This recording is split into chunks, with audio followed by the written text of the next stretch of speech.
What's up, everybody? Metal Dave Glessner here, along with my co-host Jason McMaster, bringing you another episode of the Talk Louder podcast.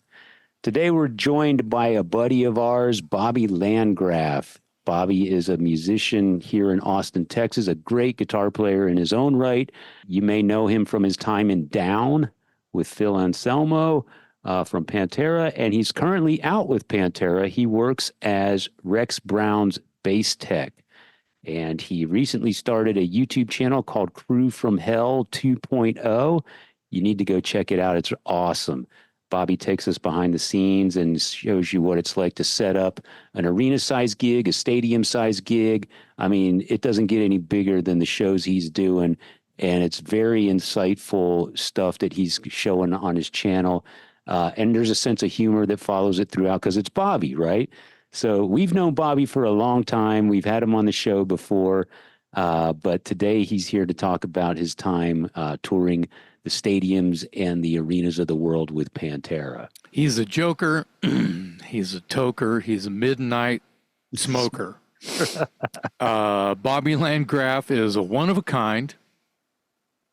Mm-hmm. And anyone who gets to spend time with him and understand his vernacular, his vocabulary, Yes.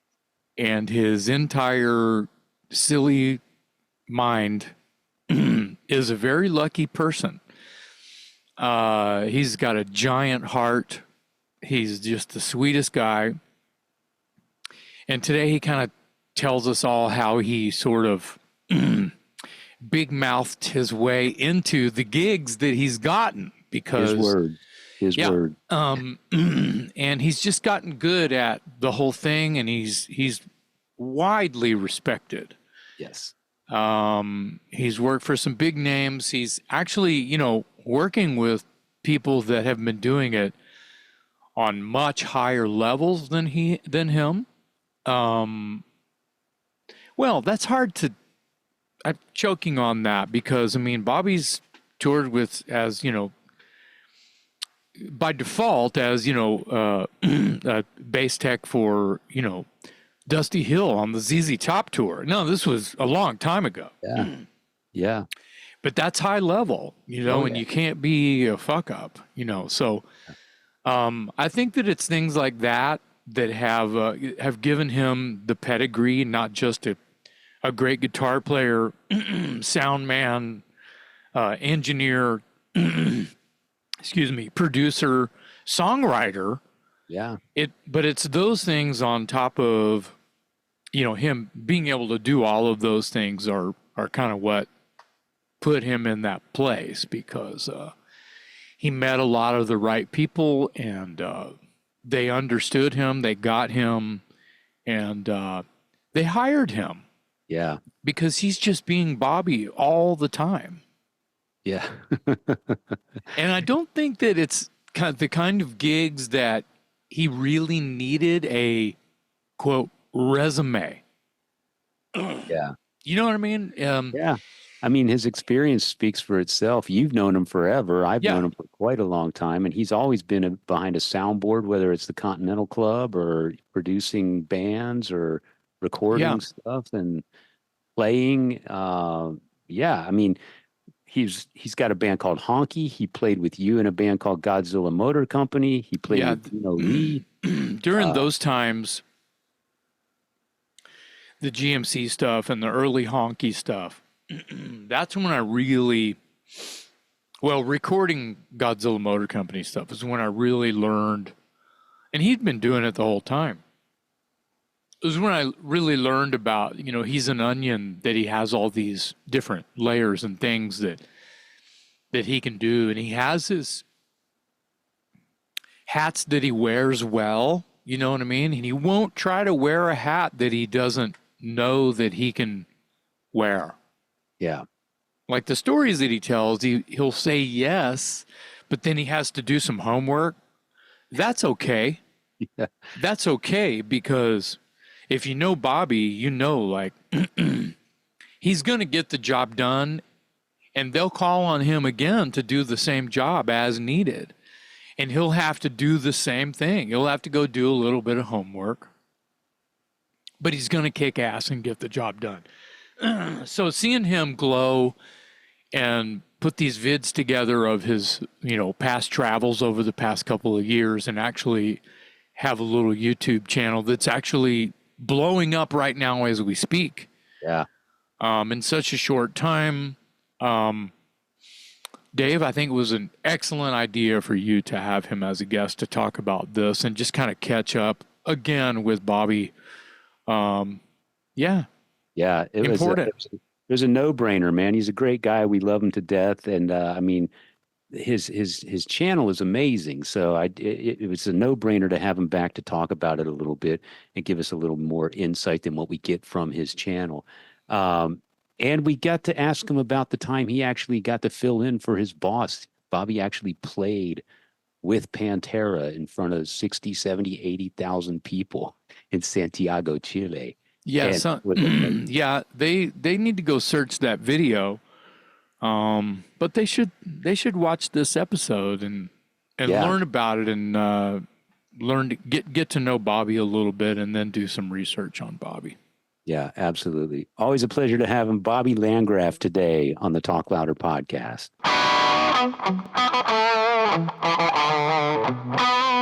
Yeah. So tell us about your jersey you're wearing. Oh, this right here? Yeah. Oh, this whole thing? Yeah. This is Dave Hill, Dangerous Snakes Who Hate Bullshit. That's his gang. Dave Hill's a comedian.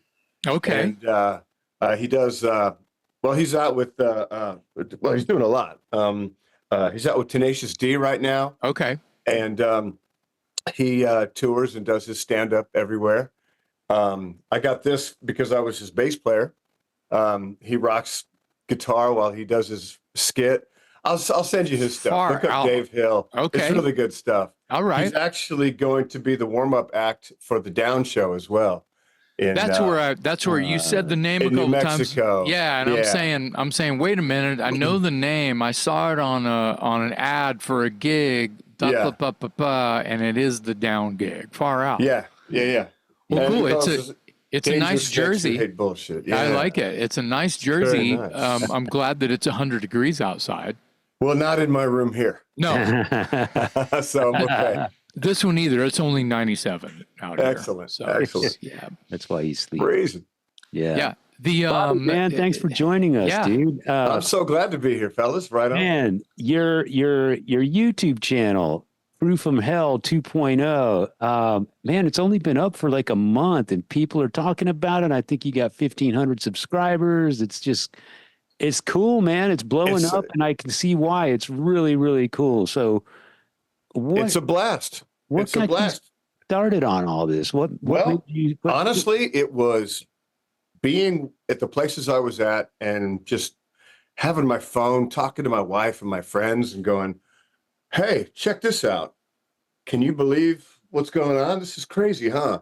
And then I started putting up the phone while we would set up. Like, I want to watch this later. Everybody in my crew, they're going to love this later. So I did that and I just kept doing that and I kept doing it. And I got home and I looked at my phone. I was like, you really should download all these, videos you have on your camera. So I did. I started to watch them and I'm like, this is kind of cool. I don't know. Maybe I could make something out of this for the crew. I had no idea I was going to make a show out of it. And so the more I did it and the more things I put together, I'm like, I don't know, maybe I could throw this on YouTube, have some fun with this. And that's really all it is. iPhone, iMovie. Yeah. I learned how to, put some text on there. I learned how to make a thumbnail and put the Star Wars letters descriptions in there. And that's it, all the kids are doing it. Yeah. And and I'm glad that you joined the kids. I'm glad to. Doing it because it's kind of like you're an influencer. I had no idea. You know what I mean? You're gonna have a brand soon. You'll need we're gonna have his own jerseys. That's right. Yeah, that's right. Bobby rocking the Crew from Hell 2.0. Right. The number on the back will be 2.0. Yeah. Yes, it will be.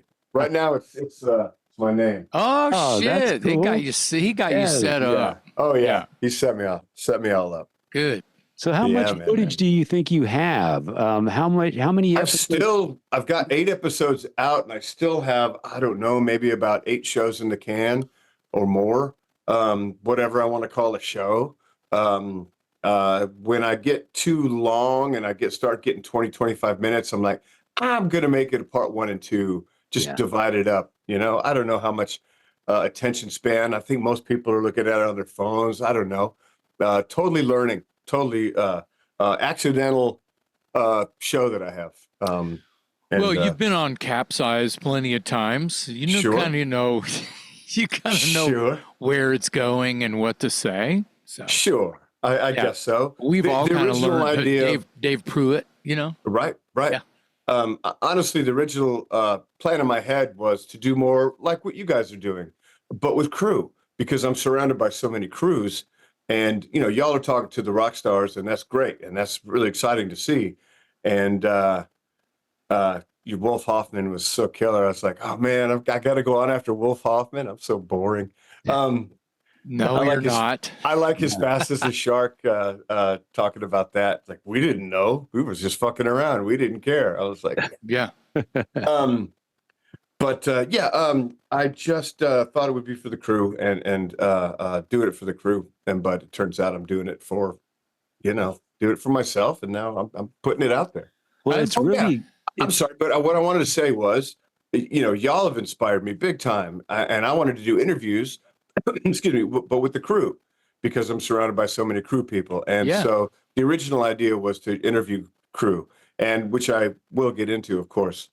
But Crew from Hell, I'm really keeping it close to the crew and just us, really, because I'm not trying to piggyback on anything else. Really, it's just I'm going to keep it Crew from Hell because our crew, the 2.0 is because there was such a rich history of Pantera and their Crew from Hell. Yeah. So we're the 2.0, but that's what management started calling us in all the text threads and stuff. And here's the 2.0, people for this tour.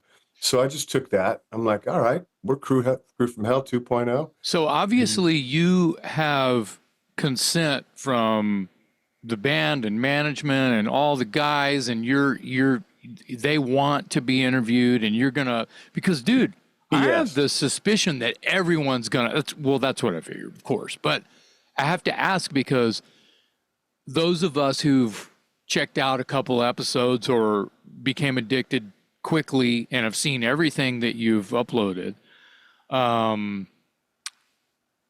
they want to see that shit that they can't see. That's what it is. What's happening at 10 a.m.? What's happening at noon? What's happening at 3? Because no one knows. No one knows. Yeah. And honestly, that's like I said before, I find myself standing in a situation like, wow, look at that. They're lifting all that shit up to the ceiling, and that, oh shit, took up my phone. Like, check this out, and just start showing it. And it is fascinating. Yeah. And it is an insight that no one gets to see because no one's supposed to be there. And no one really legally or safely, that's a word now, safely. Okay, thank you. Can be there because, it's crew and hard hat. And I'm just kind of sneaking around everybody because, first of all, I'm not shy. I don't care. I'll just get up in them and start talking to people. And for the most part, people are really friendly about it. But see, it started out just Bobby. Oh, it's Bobby and his phone again, And but now that I'm putting out episodes, it was funny. I went out on this last run last week to the Sonic Temple Festival, and I got a little more personalities starting to happen out of the crew people. Like they want to say hey man, and I'll be filming and they'll come behind like, hey bro, and I'm like, right on. That's really what I want. Yeah, that's what I wanted out of it. For the most part, crew people, they're not like me. I guess I'm not your typical crew guy because I'm a ham. I'm boisterous. I'm like, whatever. I'm not shy at all. But a lot of people are. And there's like, nah, just leave me alone to my gig. I really don't want to be interviewed and talk. But the rapport I've made with my crew and these people have been over the last almost 2 years. So, we got this thing now. I got little insight isms that we talk about and jab each other about because we're crew and that's how we do. And I can bring it out of them and I can have some fun with them. Yeah. And I think that instead of being a journalist showing up on a stage like, hi, I'm from something, something, and we'd like to interview you if you have a few minutes. I'm just walking up on the motherfuckers like, hey, bro, so, hey, what's the thing? And what are you doing? And, well, hey, what's that? And all Yeah. this. And they're like, oh, okay. And they're loving it. And it's working out well. And it's fun that way. Right, and they can kind of jack around a little bit and be comfortable about it, and then like, I mean, eventually there's hints of the truth is what. Well, I change the strings, every day on 10 guitars, and that blah blah blah. Yeah, that's cool. Yeah, People, and that's shit people want to know. I have a legitimate question about, and of course this is not during the day when you're running around until some kind of sound check or line check or whatever you guys are doing. Are you doing anything during sound check or line check? Is your phone on? Or are you going, hey, check this out? If I set it up side stage, then yes, I'll have some footage. But you're clocked in, whatever that means. I'm clocked in. You're paying attention. You can't hold your phone and clown around while the band. I'm not supposed to. I think where I'm going is I don't know. Hey, it seems like whatever's working is working, and if the band is open-minded to Zach's videos that he puts out are hilarious. Yeah. Oh man, and he's having a blast doing it. I mean, how come he hasn't had his? Why didn't he uploading and have a channel? Because that shit is fantastic. He does BLS. Oh. All his BLS stuff. Oh, it is. It is a show. I mean, okay. It's not a show, but it's just his ads. It's not his a YouTube channel. I don't think so. It's his Instagram that's what I meant. and stuff. Yeah. He'll look at his bass player JT and have a guitar, and like, ooh, JT, look at his new guitar. Isn't it amazing? Oh. And then JT will like, yeah. Those are so good. He does all that kind of stuff. And the superhero shit, like the He-Man.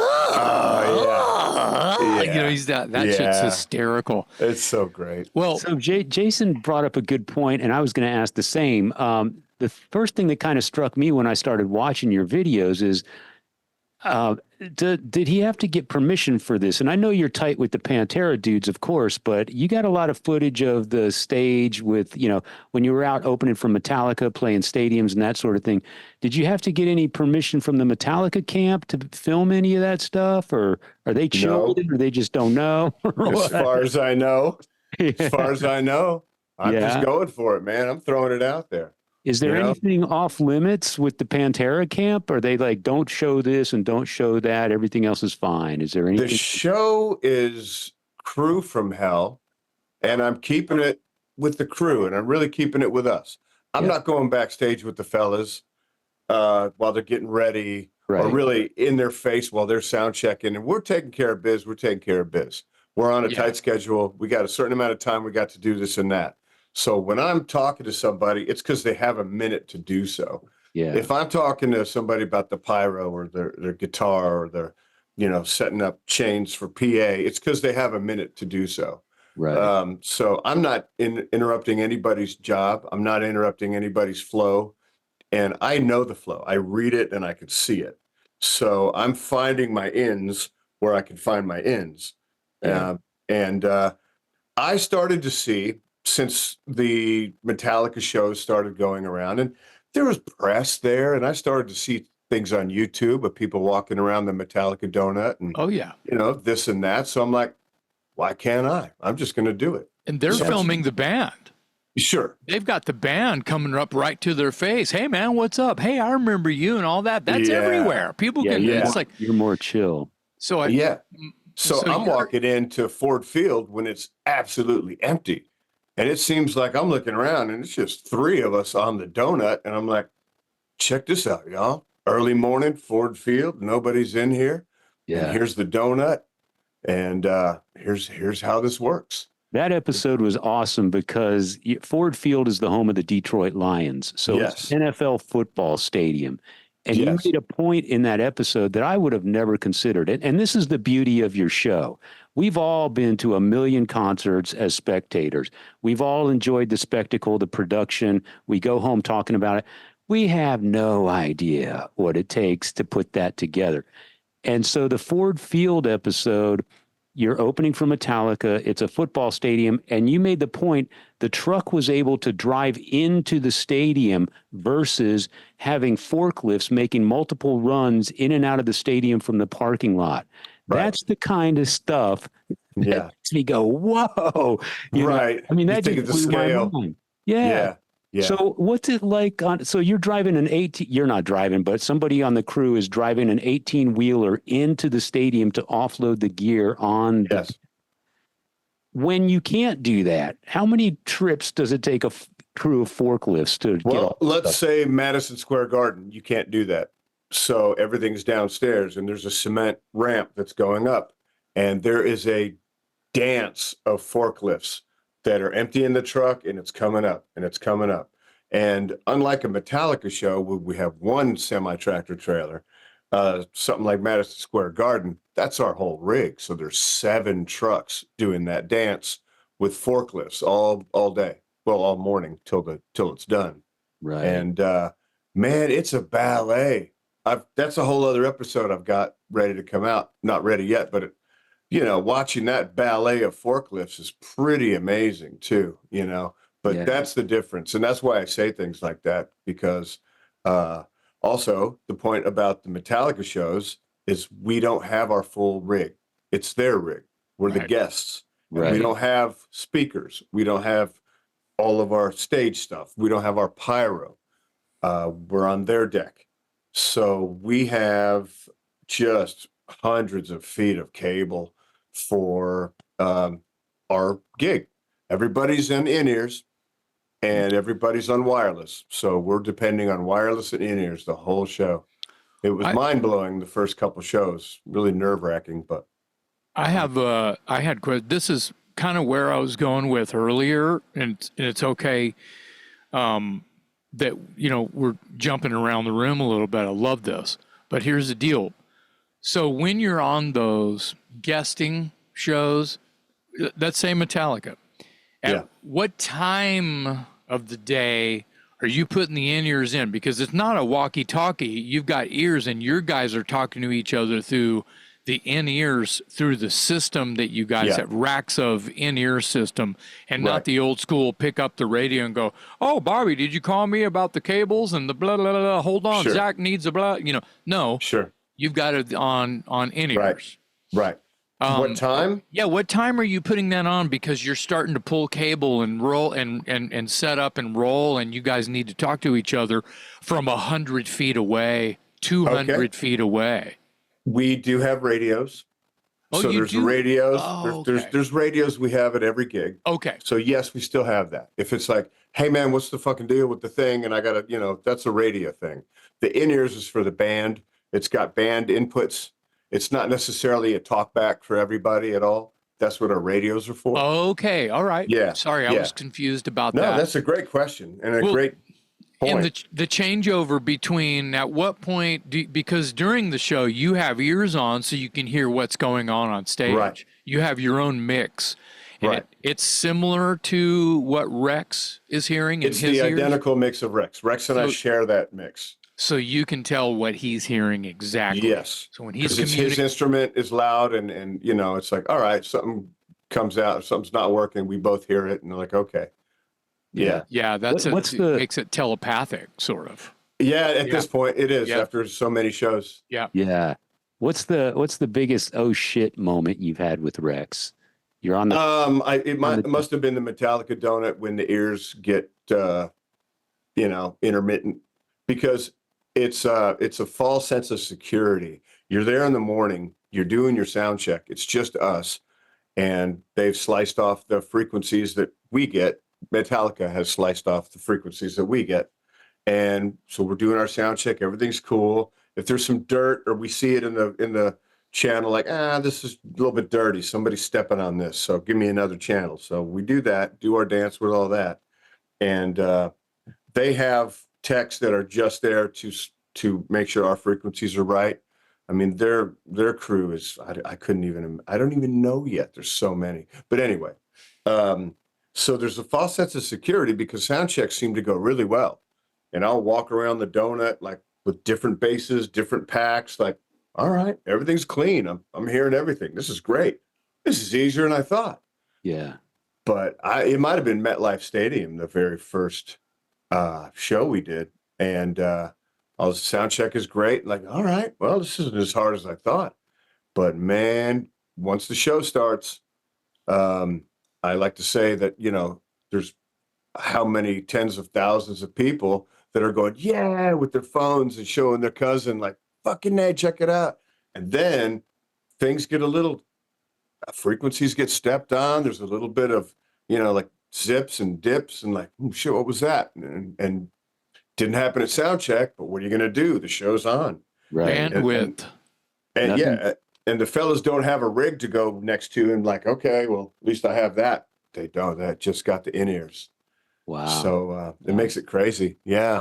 I never see. There's another thing I would have never thought of. You're in a stadium full of people on their cell phones. It's got to be playing havoc with your signals. You may have to scan your rig. Hit scan on it more than two or three times in a day, depending Yes. on who's going to walk in or walk out using their phone or another kind of rig or Yes. fucking radio station down the street or airport. Sure. Cell all that towers shit. when we're outside All at the that cell shit. tower, all of a sudden Yeah. there's dirt in your signal. Yeah, absolutely. Yeah. But we have really top-notch crack monitor guys and they're familiar with any problem that may happen. And it's like, oh shit, here, Bobby, here's a new frequency. So it's not me searching for the new frequency. I have enough on my plate. So they give me another one. Yeah. And Right. yeah. So tell us, for all of us that don't know, like give us a rundown on when does your alarm clock go off in the morning, and when do you go to bed when Pantera is headlining, and the same scenario when you're opening for Metallica. How long is your day? 2 different days completely.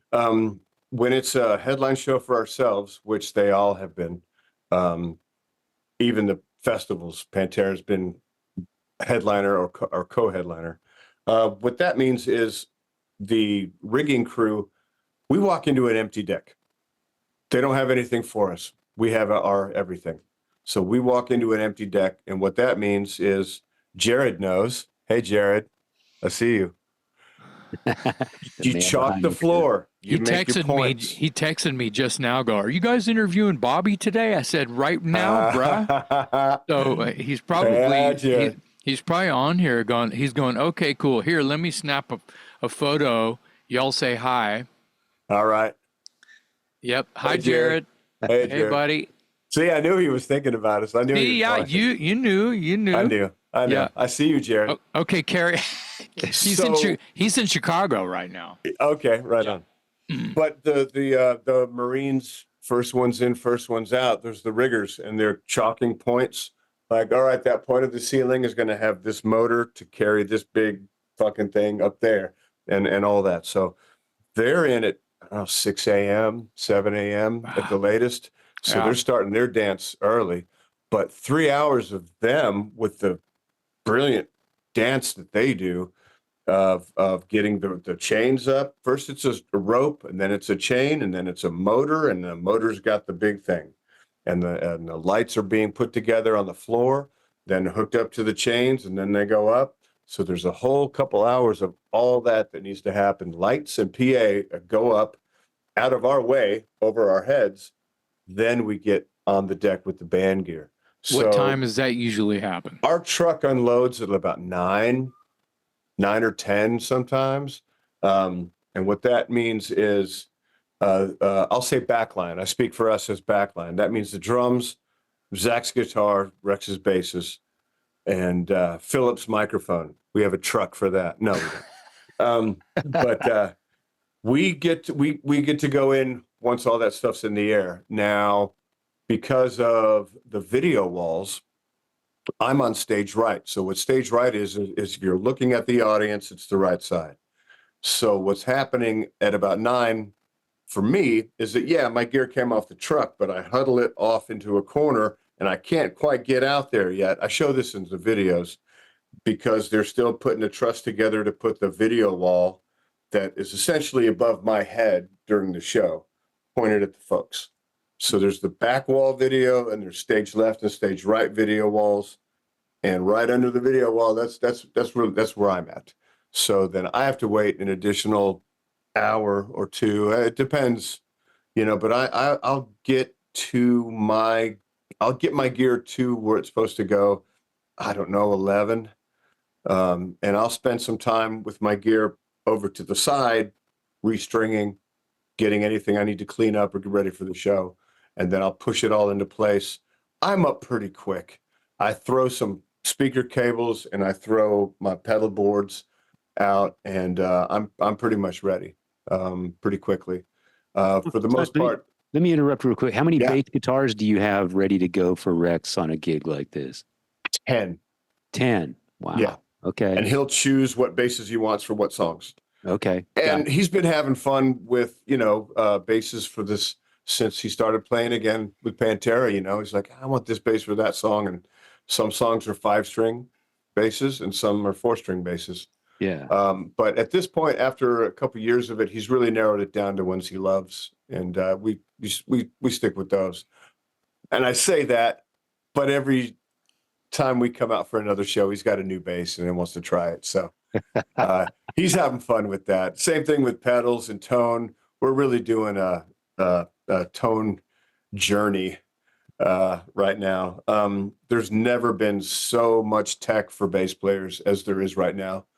It's all been for guitar players and stuff. Bass players, yeah, play your amp peg, you'll be fine. But man, now there's so much Now tech. they all have their own pedals. Yeah, pedals. Geddy Lee has a pedal. Yeah, Everybody has a pedal. it's true. Yeah. So Rex is working out his too. I'm sure. So Yeah. you get Rex set up on stage right, and obviously you're working during the show, making sure his sound goes off, as Yes. planned. Explain to me the teardown and what time you're finally in bed. Well, last note hits, boom, the band is off, and we, meaning me and Zach's guys, Grady and Father Steve, are and Abel are tearing down the rigs as quick as we can, being careful, but trying to be quick. There's 2 reasons for that. One, yeah, sure, you're done, you want to get out or whatever, but you can't dilly-dally because you've got pedals on the deck, you got cables run, and there's 50 kids that are just running up on stage to go moving stuff and pulling stuff down, local crew. So they don't know what the fuck they're doing for the most part, and they're stepping on your shit, and you're just like, hey man, look out. And so you got to watch out for your stuff. Yeah. So I have a method where I all right, I know what to go grab first to get them off, pedals off the stage, speaker cables out from the deck. I have a 50-foot loom of speaker cable, so wherever I am, I can reach that speaker line. And once I tighten up and get everything back into my world, then I just tighten it up, put it away. I don't think it takes me 30 minutes to get done, and my case is closed, and then push the gear to the truck, our backline truck. We have our own truck for backline. So stage manager, Scotty, he's got a whole dance he's doing where he knows these people are going to be done here and these people are going to be done there. Backline's coming in first because we're the quickest. I think we get our stuff out. So I don't know. Show's finished at 11. By midnight, I can light a cigar and just Wow. kind of chill. That's fast. That's pretty good, man. Yeah. It's fast, but there's still shit going on till 2. Yeah. Yeah. You know? So that was the Pantera headlining scenario. So what's the Yes. Pantera opening for Metallica's? What's that? Opening for Metallica, it's just backline and audio. So it's our monitor people, our front of house people, our backline people, and then some other folks helping us throw cable around the stage. So which come from our own crew. So if there's a Metallica show at the end of the week and it's headlinings for our own shows all week, we have to pack a truck for the Metallica run that comes back, and so that's a different pack, right? So that's when it gets a little askew. So it's tough to do a Metallica weekend while we're doing our own headline, but we do, and we do it, and we figured it out. But that kind of day, well, like you see on like Ford Field, I'm walking around. It's about 8:30, Mm-hmm. and we're waiting for the truck. Truck gets in, and God, I don't know, by 10:30 or 11, I think we're making noise. Yeah. Wow. While we're setting up our stuff and Mammoth is all well. Also, let me tell you that Metallica's been there for a couple of days already, sound checking, rocking out. They set up that donut. You know, uh, they have two different, an A and a B rig. And what an A and a B rig is when you go city to city and you're on a big tour like Metallica, your A rig is in St. Louis and your B rig is in Detroit setting up for that show. So you're playing in St. Louis and your Detroit show's being set up. So St. Louis is done. Leapfrog. Leapfrog. Yeah, man. So St. Louis is done, and then you go to Detroit, and there's the that setup, and they've got like all week to set up for their shows. Yeah. So we show up day of show, and so does Mammoth. And Mammoth is putting their half stacks on the deck because I think I could be mistaken, but I think they're the only band that puts backline up, and they do a great job of it, and their crew is really good about getting it on and off. And as much as our guys wanted to, it's like Metallica's the rules are the rules for that donut. It's like, well, you can do in-ears. You can't bring a bunch of your shit and put it on the deck. And do you want to do the show? And you say, well, yes, thank you. Right. And you don't go, hey, man, no way. I got to have my rig, my stacks everywhere. And they're like, okay, next. Would you like to play with us and do the Right. fucking, And I'd like to believe, I don't know if this is real, but I'd like to believe that Mammoth got a pass because fuck, they're so great. And Wolfie's such a badass and a sweetheart. He might have said, hey man, can I put half stacks up there? And they're like, sure. Yeah. But I don't think other bands do it. I think all the other bands that play with Metallica do the in-ears and wireless. And because it's a donut, you're running around it. How many people are on your crew, the Pantera crew? 30 plus. 30 plus. 3 crew buses, 10 or so people on each bus. Okay. And the buses are divided up into, the riggers. They get in first, and they all live together and do their thing, and they're sleeping all day because they've been up so early and they're up so late. And backline and audio, that's our bus because we're all on deck together, and we're all there to discuss our show and our day because we're all on deck together. See, And one of the other things I love, I'm sorry, Jason. No, I was just going to say, when you say riggers, that's PA and lighting and production. those are the guys putting the chains, lifting the heavy stuff above our heads. Yeah, they're putting it all. They're building the PA, building the stage, building the. Yes. The person who does pyro and lighting, they're with those guys. That may be the third bus. Pyro and some stage people. Lighting. Yeah. Video. There's a whole video crew for the video walls. Yeah. So yeah, that's how we're divided up. So there's pyro crew, video crew, backline crew, rigger crew. 4 at least, 4 at least. And then the band and management, they're on their buses. Yeah, and that kind of leads into my next question. There used to be, call me crazy, but I feel like there used to be a stereotype back in the 60s or 70s where the road crew was just a bunch of big ass dudes who could kick ass, beat up people, and hump gear. Sure. And one of the things I love about, and they were drunk all the time. And one of the things I love about your video is you really gain an appreciation for how much skill and professionalism is involved. I mean, it is amazing to me what you guys do. And I love that you're able to show this through your channel. So, we kind of know your story and we'll elaborate on that in a bit.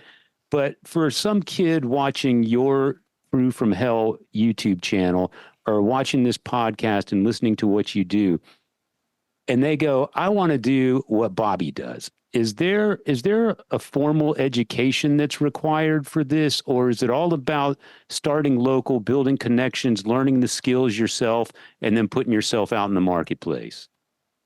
It's really on your own.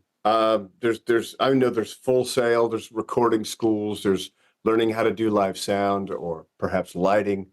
But man, y'all know, Jared knows that, man, you learn it on your own. I mean, I came up as a musician, and then as a musician, I wanted to know how to do sound. Like, oh, that's cool. So I learned how to do sound. And then you learn how to do sound. Like, I want to learn how to record bands. So then I learned how to record bands. Then, for me, the way my brain worked as a kid, it was just, I had to know how everything worked. Yeah. So I've really enjoyed the learning how to do everything. But no, there's no real formal school on it. It's like, I think you just have to, if you're a musician, then you know how to string an instrument and set up a rig. So there's your tech skills. Right. I also spent time in Los Angeles, and I got a job at SIR, and that job was setting up rigs, setting up stages. And here, Bobby, here's this truck full of gear for Kiss or playing at the Paramount. So you go set them up. Okay. And you learn how to set up a back line and do all that. So my skills started early. In 89, I think I started working at SIR in LA. And so that turned into tech jobs where I ended up being a guitar tech for Tim Pierce, who's now a huge influencer and YouTube personality because he's so brilliant. And he was a studio tech in LA. So I learned a lot, from him and different gear and stuff. So anyway, I guess I'm speaking to myself about my skills and how I got them from being a musician. Yeah. I've spent most of my years in a van, touring, and it turned into like, okay, well, Bobby, we'll pay you this amount to take care of this guy, for a month. I'm like, okay. And, I think I was at the Arc in Austin, of course, and Ian Moore was going out with ZZ Top, and I just kind of big mouthed my way into that gig. We all remember the Austin Rehearsal Complex, and there's rehearsal complexes around the world, and we all know and love them. But this one was very special to us. It was very charming, and we were able to get in on a lot of things. And I bring that up because that was the first bus tour I did, and I was just working the front office, and there's this guy on the phone. Ian Moore tour, ZZ Top, we're leaving tomorrow, need a guitar tech, la, la, la. And I'm like, By the time he hung up the phone, I said, hey, man, my name's Bobby. I'll be guitar teching on the tour that y'all are doing. He's like, oh, does Ian know? And I said, no, but I'll be right back. Because Ian was rehearsing in the studio at the Arc. So I go in there, hey, Ian, man, you need a tech? I got you, bro. It's all right. He's like, okay. Does Jan know? His manager. I go, no, but I'll be right back. And I go into another room and I call up Jan. I'm like, Jan, Bobby, I'll be teching for y'all. Don't worry about it. Everything's handled. It's all good. She's like, okay, does everybody know? I go, yeah, everybody knows. It's all good. We got this. Click. Make my way back to the front office and the manager. I'm like, yeah, Jan knows. Ian knows. We're good. When do we leave? Yeah.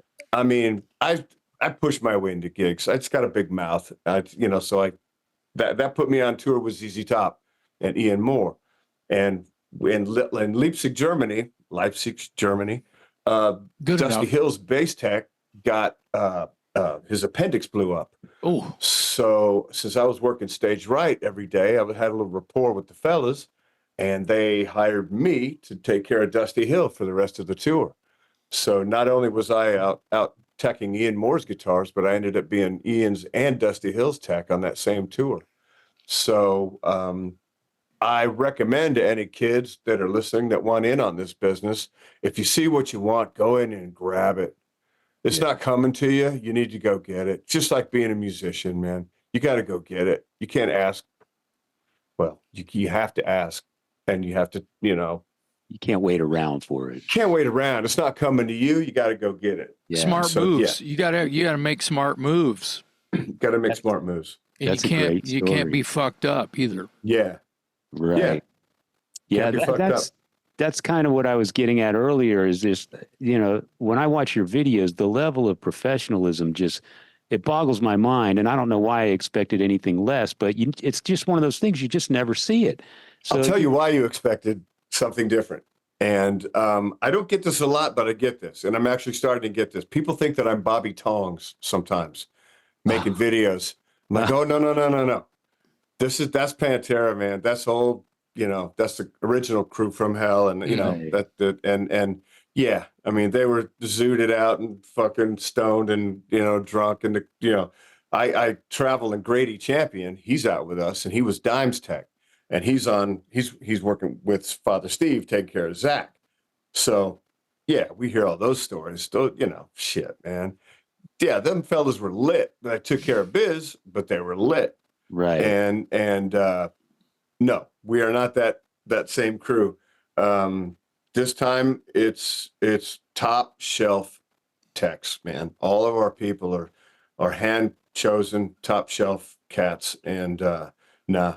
Nobody's messed up. Yeah. And we have sober band guys. Rex is sober, Zach's sober. So it's not like you're not walking around with beers and, it's just not what that is. Not to go into that for more than a minute here, but, they had to figure that out. And it was a big decision for them to, feel better, health, mental.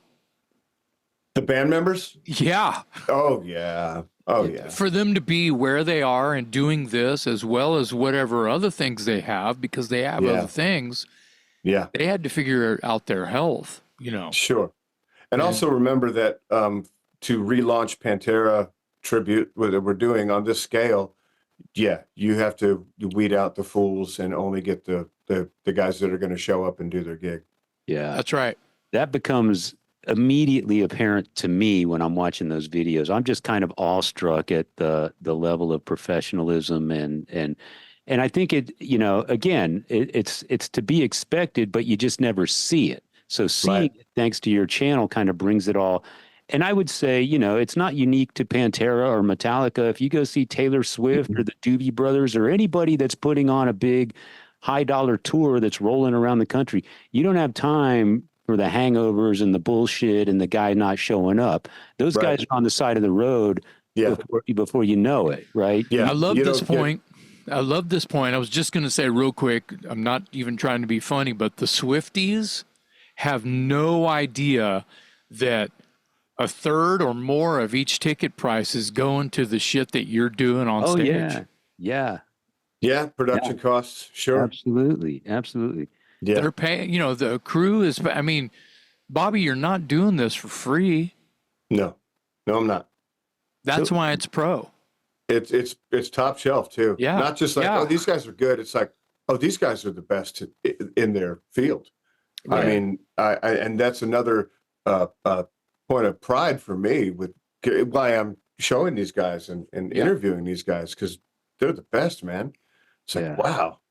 And they will, you start talking to them and they'll rattle off these huge tours and things that they've been doing. And it's just like, yeah, well, that was 96 and 97, it was somebody else, some huge thing, Yeah. And I'm not jaded when it comes to that at all, because I'm a musician. So I'm coming from the fact that, like, oh shit, you've been doing this like hardcore since you were 20.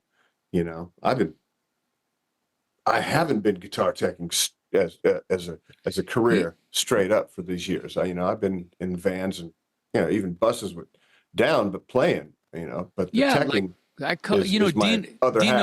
Dino Lee used to say it. You're in between things. Yeah. When you're over off to the side tuning guitars and setting up rigs and pulling wire and all that shit, you're in between things because you're a musician. Yes. And really, there's nothing that I know better than a stage and what it takes to make a show happen. Amen. On whatever level. Yeah. I've been the sound guy, I've been the monitor guy. Mostly I've been the guitar player. Hell, now I'm a bass player. Whatever. Yeah. I stage manage down. I know what it takes to make something happen. And it makes me really appreciate the quality of cats that are in this crew from hell. Yeah. At 2.0, they're just at the top of their game, and things get done like clockwork.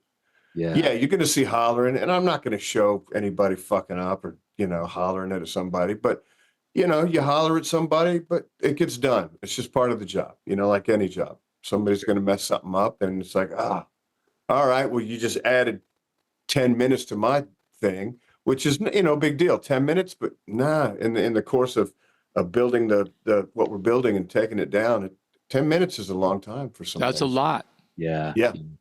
Speaking of, you mentioned playing bass. You actually got to play bass on stage with Pantera when Rex. I sure did. Rex was ill. I think it was in Chile somewhere. Yes. That Yes. had to be a trip. So tell me how that goes down. How much notice did you have, and what was? I mean, that crowd was huge. How much notice? We're at the airport, flying from Brazil into Santiago, Chile. I may have the flight wrong, but the show is in Santiago, Chile. And I'm at the airport. I'm sitting with Grady or Steve and Abel, whatever, just bullshitting. And all of a sudden I get a hand on my shoulder. It's Philip. He's like, "Hey, man, could you play Cowboys from Hell on bass?" I was like, "Fuck yeah." He's like, "Right on. You're going to have to do that tomorrow." I said, "Okay." And I didn't know how yet. I never tried it. I just fucking, I'm like, okay. So the next morning I took one of Rex's basses, and I'm like, every chance I got during my day, I'm like trying to figure, okay. I mean, the song's in my head and my heart, but had I played it? No. But the reason that happened is because Rex tested positive for COVID. And a couple of years back, it may be the same now. I haven't been back to South America since that tour, but man, random COVID testing, if you test or temperature's high, you're like, "We're sending you home. You're out of here." Wow. And Rex didn't want to leave. Of course not. But COVID, he had no choice. Yeah. So Philip had been touring with the Illegals, and they've been doing Pantera sets, vulgar display of Pantera. Right. So he has a band that knows Pantera. So Derek Engelman was flying in, and he knew all the other songs, but they never did Cowboys from Hell. So Philip asked me if I could. So I said, absolutely. So it got to the end of the set, and there it was. And I'm like, all right. So yeah, man, I jump right out, and we start playing Cowboys from Hell, and crisscrossing the stage with Zakk Wylde, man. I'm like, this is far fucking out. Wow. And it was amazing. How many people in that crowd? Dude, I don't even know. I heard word of 60,000. I mean, it's a huge soccer stadium. For sure. Yeah. But how I discovered this whole scenario, and thank you for telling that story, because it's a mother of a story, is the video came out, had to be the next day. I could have been that night or something. It was Carla Harvey, which is Charlie's fiance or wife at this point. Yes. Yeah. And she's a bad motherfucker herself. Oh, so, sure. Yeah. So anyway, Carla's video comes up, and the video's going, and the audience is just going batshit, and you're bouncing, and I see that smile and that white beard, and there's zero information as to why it's you and not Rex. Sure. And I'm reading him going, "Oh, that's Bobby. I know that's Bobby. How come I'm not reading his name anywhere? I'm reading, and it's not anywhere. That's fucking Bobby." So I think I texted you. I'm like, "Dude," and you were like, "Dude." Yeah. Yeah. And see, And then, I never understood why Bobby was only on for Cowboys, because I was like, wait a minute, did he play the whole gig? And if he only played one song, does that mean Rex played up until that point and then Bobby stepped in? So Rex is gone, and then the other dude from the Illegals basically plays the set, and you come in and play the one song he doesn't know. Yes. Wow. Exactly.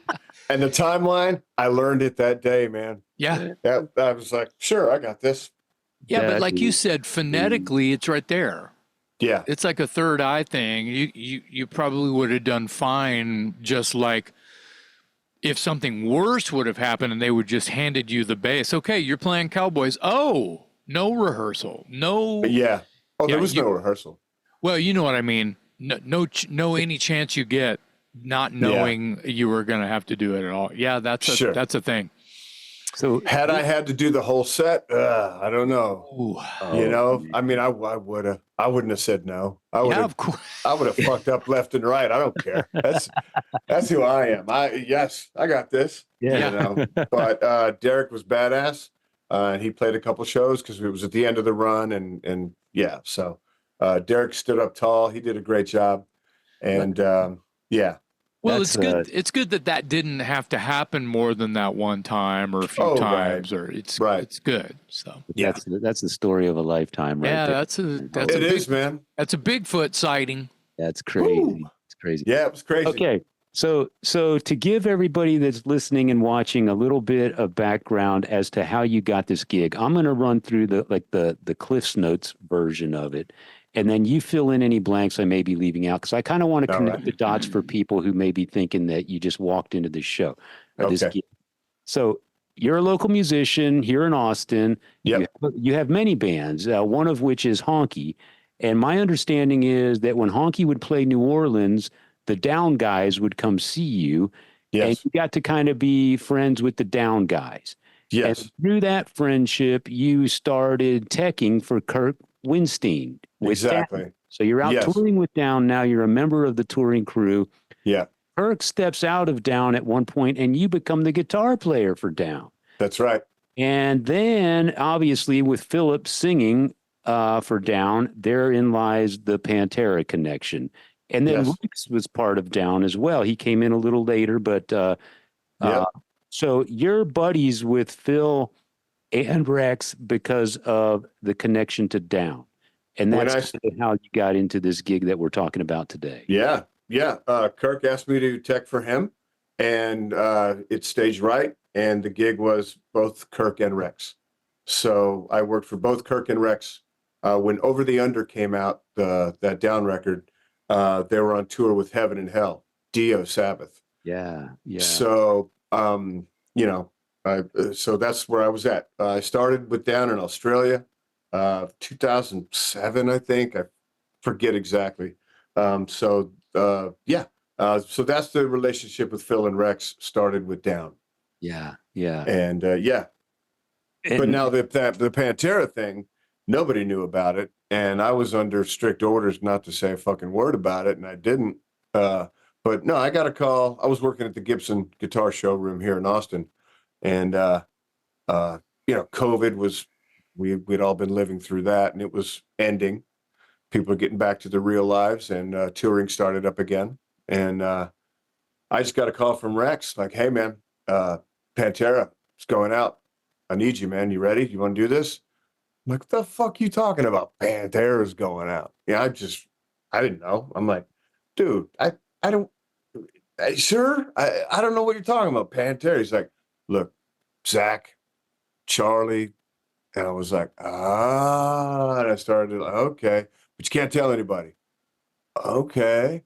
So you want to do it? You're the first call I made. I'm like, yeah, sure. Let's do this. Yeah. And sure. Then after that, Philip calls and he's like, you can do it. I'm like, yeah. He's like, thank God. Let's go do this, man. So Kate and Philip and Rex, they pulled me in. But and here I am, man, because of that. Yeah. And so everybody was handpicked for this. Zach's got his own guy, Steve, Father Steve, who's been with him for 10 years plus. But Grady's in because Grady knows Dime's tone, and Grady knows a lot of the insights. He's our well, he calls himself backline mom, but that's silly because he really is also a spiritual presence. I mean, it's Grady, man. I It's get the it. Dragon. It's fucking Dragon, man. I mean, he was in grade school with Dime. Right. You know, I mean, they were those guys. The Oracle. So yeah. So to have Grady out there is so big for all of us, you know, and Yeah. it's just, you know, random times you're having dinner, talking shit outside the bus. So it's just like some story will come up. He's got them all. And he saw everything and was in the middle of everything. He's done some candid interviews, like professional, you know, Yeah. not like our shitty little podcast here, but you know, he's done some He's done some pretty cool, like in-depth dime story after dime story. Yeah, man. And like from the beginning when they met and they were best friends and yay, and Yeah. the whole thing, like storyboard, if you Yeah. will. And I Oh, yeah. sat and listened and watched that. I don't remember the name of the podcast, but I was like, damn, I mean, there was stuff on there I would have never known Right. about And the there's connection. so much. Yeah. It never ends, and it shouldn't. It's just, there's so many stories. I've probably Yeah. forgotten so much that he said already, Yeah. And Sonny, who's our LD, which is our lighting director, he's also from the original crew. Oh, And wow. so, because he knows all the cues and the points and, yeah, I mean, Sonny's got stories like, oh yeah, man, me and Rex were living in an apartment together, and everything was just starting, and when they're in the vans and the RVs, I mean, it was Grady and Sonny, so we Wow. have them out with us as well. So He told the story about it, and you'll probably recall this. Maybe not. Grady's telling a story about a Winnebago they had. yeah. That he already knows where you're going with that. No, not yet. That There's a bunch of stories. It was a rental, and they did return it. Yeah. Oh, yeah. But it was like burnt to the ground. Oh yeah. Yeah, here's the Winnebago again. We're turning the, but Yeah. they had to drag it onto the lot, and then they just rang the doorbell and ran, kind of a thing. Right. Because it just So was good. burnt down. It was just shit. Yeah. And it's real. You think Grady's telling you a story, you're going, dude, no way. But way, Yeah. man. Yeah. Yeah. So are end of tour pranks still a thing? Did you guys have any end of tour pranks with Metallica or any in your? We did with Lamb of God. They played before us for most of last year's I saw Yeah. that. Yeah. tour, and it was the last show, and our tour manager Meg got together with I don't know, I think it was her idea, whoever's idea it was, but they got some lamb masks, and they were like, oh hey, we're gonna put on the lamb masks and we'll go out and dance in front of the band and haha this and that. And I was like, oh, that's cool. And they were like, will you do it? I was like, sure, I'll do it. I don't give a fuck. And Grady's like, sure, I'll do it. Like, oh, okay, cool. And I was like, I got a really good rapport with Lamb of God fellas because they're champs. And I got great friends with them now, and they're techs. So Carlos, stage right crew, he's over on the right. And I told him, I go, hey man, so last song or whatever, I'm going to put on a fucking lamb mask. And once you give me one of Willie's guitars, and I'm going to go out there and like pretend I'm in the band. He's like, sure, man. And so that's how that happened. So I got a video of that Meg took, but that was a fun prank because they're playing and they got their going on and like, hey, all of a sudden there's a fucking lamb playing guitar. And I'm in between John and Willie. I'm like, hey, what's going on, guys? And they blew their minds. So that was funny. That was a good one. But no, not with Metallica, not yet. I don't know if we will. We don't see them. The band does, and what I mean is that's such an NFL stadium. They're up in the whatever room way up there. That's not going to happen there. But we did with Lamb of God, and I'm sure we're gonna with other bands. But yeah, man, gags are good. Yeah. Well, that brings me to my next and it's my last question, unless Jason has something. What's the future hold? Are you still you're obviously you just came back from a festival with Pantera. Are you still out with Pantera? Are there any more Metallica dates on the horizon? What's going on? There is a festival in Donington, England, one of the biggest ones. All right, it's the racetrack out in Donington. Used to be Download or whatever that, and so we have that next month. So we'll be headlining Donington. Rad. And then we fly back from Donington, and I rehearse with the Down fellas, and we go right to New Mexico and play the Down show.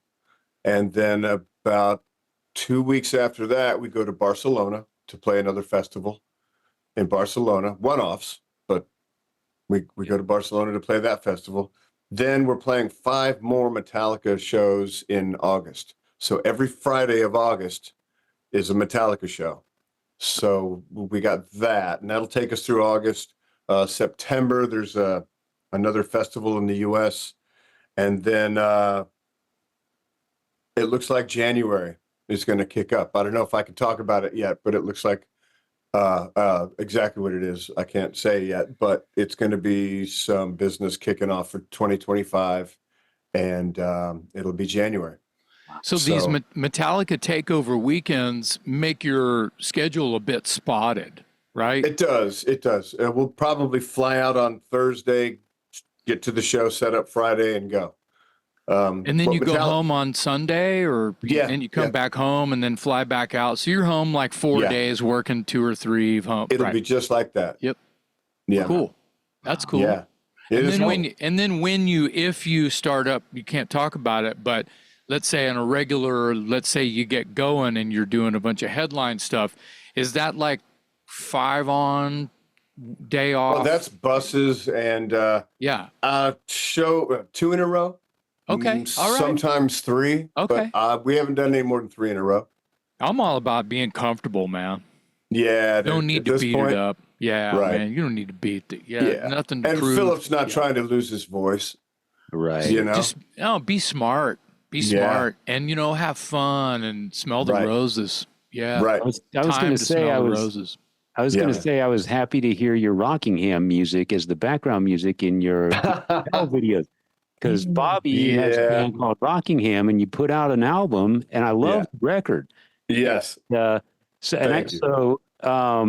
that's sort of the background music on the Crew from Hell video. Yes. What happened is I'm like, all right, that video in particular, I just set up a camera on the stage right for the whole setup. It was our last show in Italy. I'm like, I'm just going to capture this. And I was talking about this earlier, but I captured the whole setup, sound check, and everything happened from that one point. And I don't know, I made a show out of it. I just spliced it all together. But how are you going to do it? You're going to have to fast forward. So you got the Benny Hill running around shit going on. And so like, am I going to get Benny Hill music? Because I'm sitting here editing. I'm going, wow, I can't have. So I'm like, what the fuck am I going to do? I can't use Pantera music. I'll write something. Fuck it. And whatever I do, I just call it Rockingham. So I just wrote a couple things like, all right, drum machine and some riffs. All right, cool. I can take up this time. I got 4 minutes and 30 seconds to take up some time. So I'll just sit, grab a guitar and throw a drum program out and just rock for a few. And there you go. Music.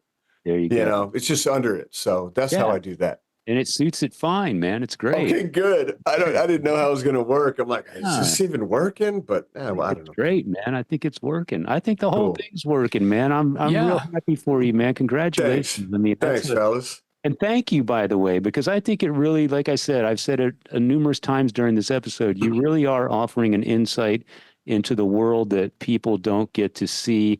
Again, like I said, we've all been to a million concerts. I don't think we have a clue what it takes to put on a show like that. And you're doing it at the highest level, especially when you're out with Metallica. I mean, it just doesn't get bigger than that. And so for you to share all that with us is just awesome. I can't encourage people enough to go check out Crew from Hell on 2.0, Crew from Hell 2.0 on the YouTube, Bobby's channel. Thanks so much. I do appreciate everybody that is watching, and it came out of nowhere. But I have a lot of footage I still have to put out. And once 2025 hits, well, I still got festivals and Metallica shows to do this year. There's be plenty of stuff. I just don't want to get boring. I just want to keep it exciting. Yeah. And, it's the getting interviews better. will start. It's getting better. All the guys on your crew are like you said early in this episode, where they're starting to get comfortable when you walk in, Right. So that's good. Right. Or hide from me when they see me coming with the phone. Either way, you can react and it'll be funny. I guess he doesn't want to be in the video. Right. Yeah. Whatever it is, you'll clown around and find a way to make it work. So that's me. It's good. That part's easy for me. So if that's what's making it work, then fine. I got that all day long. Yeah. Oh, it's good. Yeah. And healthy. I think that it's healthy too. I do too. I mean, Yeah. what a fun extra thing to Sure. add to all this. And like I said, it's just started as like, I just want to show people what the hell's going on around me. So, turning it into a production like this and a YouTube channel, it's like, oh, far out. Everybody gets to see. And I don't know if I'm crossing lines. I don't know if I'm not supposed to be showing this stuff. Well, Nobody's given me any cease and desist. yeah. Right. I'm You'll find out when you do. I know, right? Cease and desist. How about no? And how about sponsor me? I don't know. Right. There Right. you go. Hey, wait, was that your phone ringing? Yeah, oh, hey. Yeah, right. Got a deal in the works right now. That's right. It's just Or it's happened. Doc calling. Yeah, management's getting on me. Hey, I will say this. I noticed real quick before we go, this episode with Bobby is our 200th episode. Yes. Yes. And we've had you on the show before back in the early days when we first got started, but that's right. You are back for a second time and you're guest. I'm so glad I'm number 200. Yes, you are. Awesome. Thank you so much for joining us, and thank you again for doing your YouTube channel, Crew from Hell, folks. Crew from Hell 2.0 on YouTube. You get to see Bobby at work behind the scenes, putting up the massive big boy production of Pantera and Pantera opening for Metallica. It's really good stuff. We thank you for being with us, man. It's always great to see you. Thanks, dude.